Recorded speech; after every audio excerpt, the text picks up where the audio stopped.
Hello, I'm Marlisa from Little Crocus Modern Heirlooms. I wanted to show you today how I've set up a box to hold all of my pleater threads and feed into my smocking pleater while keeping them organized. So when you have a pleater, you have a lot of threads, and it's really hard to keep them straight sometimes. So you'll see a lot of pleater boards out there. Oftentimes it'll be a fixed piece of wood with the spools of thread all at one end and then a mount to fix your pleater at the other end. I wanted something a little bit more flexible, a little bit more storage friendly. So what I have done is I've taken a storage container, and I'll have a link in the description box below of a similar storage container if you're interested in this.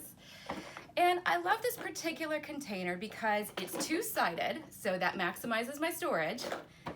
And it lets me have all my embroidery threads as well as my pleater threads together. So kind of it's smocking central, if you will. I can even store my extra pleater needles in here just so that I know everything's in one place. And then when I open it up, you can see I have, at this moment, I have 9 pleater threads in here, and I prefer a hand quilting thread.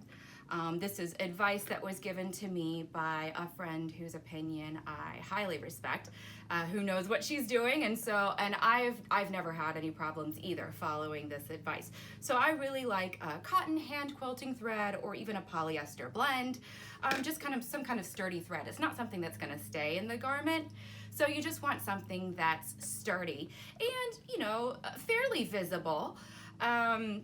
So that you have some contrast in your garment. That helps you be able to see your row placement a little bit easier. So you can see here I've got my placement of my threads, and then the box already has these little channels in it, so that makes it really easy for my threads to come off the spool and continue off. And then here in the end, you can see I've put small holes that allow my threads to come through but also stay organized so they're not going to tangle. What this allows me to do is then put as much or as little distance as I need between my pleater and my spools of thread. I don't have to pre-cut my lengths of thread, so I can just keep smacking until the end of the world, until I run out of thread, really is what happens.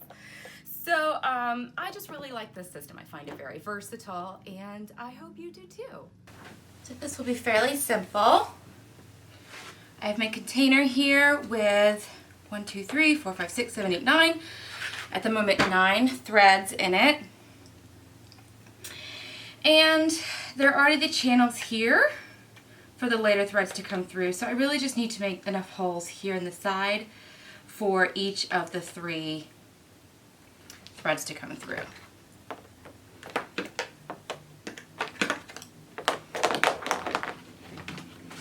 I just have my cordless drill here. I picked a fairly small bit. It's not the smallest I have, but because it does need to be big enough for the thread to go through and not snag. But it's, you know, it's fairly small.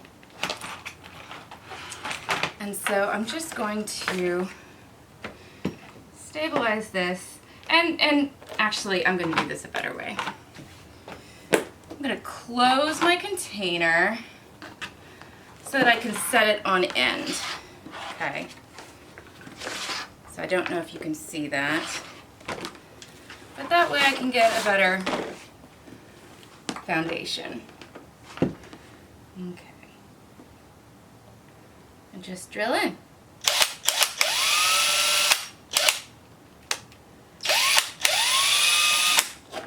There we go.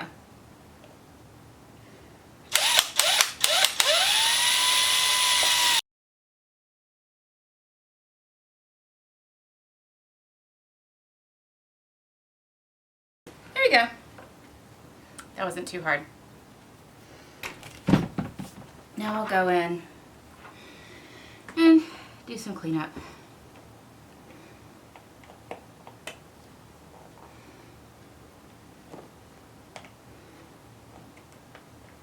And I'm just going to try to be consistent in the way I thread them, just so that it's easier for me to troubleshoot. Slip that underneath there. This one's going to be a little bit trickier. Here we go.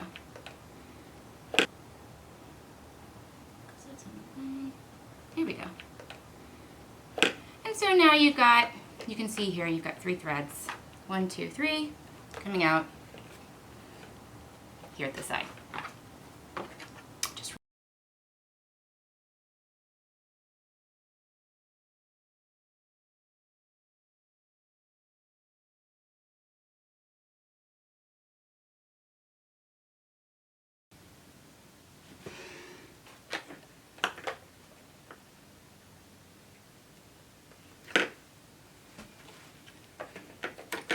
line that back in. It's gotten a bit long.